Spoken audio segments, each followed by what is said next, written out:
Pemerintah menawarkan peluang investasi proyek tanggul laut raksasa ke sejumlah negara, termasuk Cina. Menteri Koordinator Bidang Perekonomian Airlangga Hartarto mengungkapkan, proyek yang membentang di pesisir utara Pulau Jawa ini akan dibangun dalam beberapa tahapan atau fase. Nantinya, fase-fase proyek Giant Sea Wall akan ditawarkan ke beberapa negara sebagai peluang kerja sama pendanaan maupun investasi. Selain Cina, proyek ini juga ditawarkan ke Korea, Jepang, dan negara Eropa.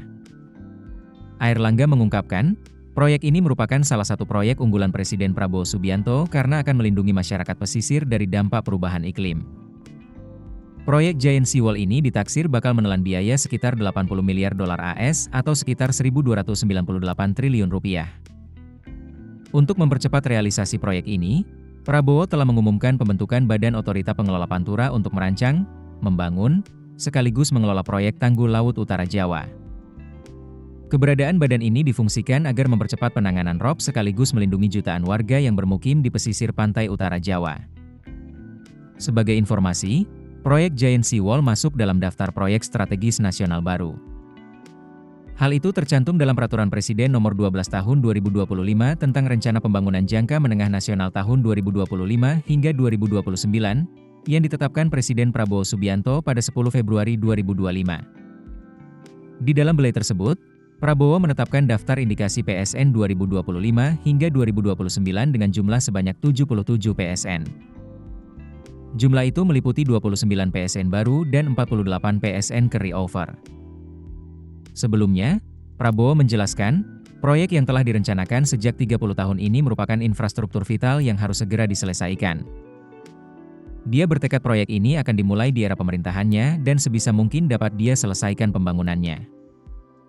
Badan Otorita Pengelola Pantai Utara Jawa dan Kementerian Pekerjaan Umum bersama-sama menggodok desain proyek tanggul laut raksasa itu.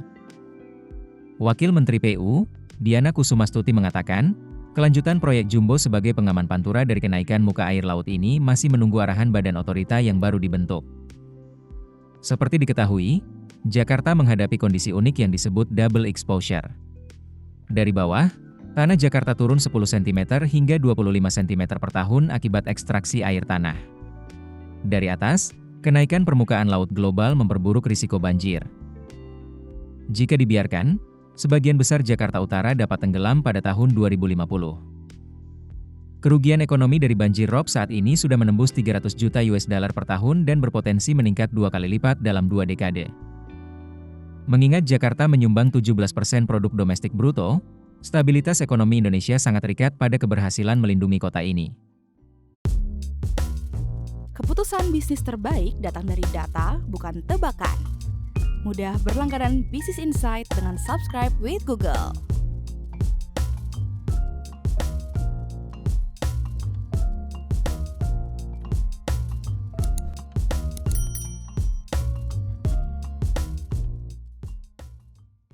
Download aplikasi Kontan sekarang di App Store atau Play Store.